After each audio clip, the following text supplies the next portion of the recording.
Patuloy sa pagmumonitor ang Oil Industry Management Bureau ng Department of Energy sa posibleng epekto ng nagaganap na tensyon sa Middle East. Kaugnay ito sa presyo ng krudo sa world market at domestic price ng gasolina at diesel sa bansa. Sa pagtaya ng ahensya, ang Iran ay nagsusupply ng langis na umaabot sa higit 1,000,000 barrels o 1.61% ng langis kada araw globally. Ibig sabihin nito, maliit na bahagi lamang ito at hindi halos mararamdaman ang epekto sa supply ng langis sakaling magkaroon ng disruption ang oil export ng Iran. Kaya naman masusing minomonitor ng kagawaran ng sitwasyon para makapagbigay ng tamang impormasyon sa ating mga kababayan para sa magiging galaw ng produktong petrolyo. Nagre-ready ho ang Department of Energy. Kasalukuyan hong magkakaroon ng meeting mamayang 1:30 with our secretary.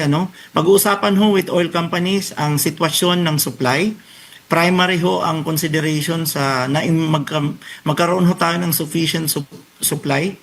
At of course, yung anticipated na mga increases in price.